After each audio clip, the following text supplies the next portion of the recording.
विस्तारानं राज्य सरकारकडनं राज्यातील विविध मेट्रो प्रकल्पांसाठीच्या कामाला गती ही मुख्यमंत्री देवेंद्र फडणवीसांनी देण्याचा प्रयत्न केलाय।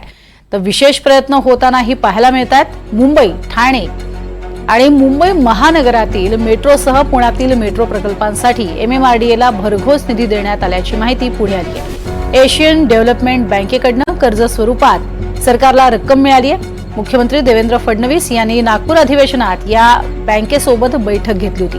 या बैठकीनंतर अवघ्या आठवड्याभरात बँकेकडनं मेट्रोसाठी कर्ज स्वरूपात निधीची उभारणी करण्यात आली आहे। परिणामी तिन्ही मेट्रो मार्गांसाठी 272 कोटी रुपये MMRDAला वितरित करण्यात येणार आहेत। त्यामुळे आता मेट्रोच्या कामाला गती मिळणार अशी दाट शक्यता आहे। तर ग्राफिक्सच्या माध्यमातून पाहूयात मेट्रोच्या कामांना कशा पद्धतीनं गती दिली जाते। कुठल्या मेट्रोसाठी किती रक्कम घेण्यात आली ते आपण पाहतोय। मेट्रो 5 मार्गिकेसाठी म्हणजे ठाणे कल्याण भिवंडी या मार्गिकेसाठी MMRDAला 23.83 कोटी रुपयांचं कर्ज हे दिलं जाणार आहे। तर मेट्रो मार्ग 9 दहिसर ते मीरा भाईंदर, मार्ग 7A अंधेरी ते छत्रपती शिवाजी महाराज आंतरराष्ट्रीय विमानतळ यासाठी MMRDAला 22 कोटी रुपये कर्ज स्वरूपात दिलं जाईल।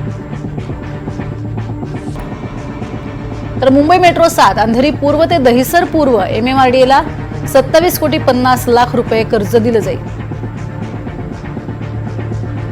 Mumbai metro 4 Kasar Vadavali, metro 4A Kasar Vadavali ते गायमुख यासाठी MMRDAला 53 कोटी 83 लाख रुपये कर्ज दिलं जाईल।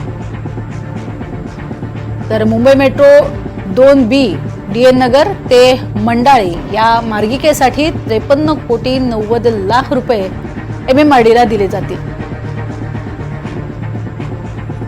तर मुंबई मेट्रो 2A दहिसर पूर्व ते DN नगर यासाठी 27 कोटी 50 लाख रुपये दिले जाणार आहेत MMRDAला।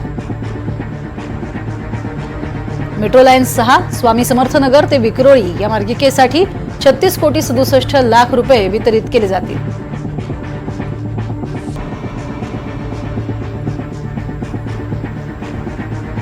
अंधेरी ते विक्रोळी असा हा मार्ग असणार आहे।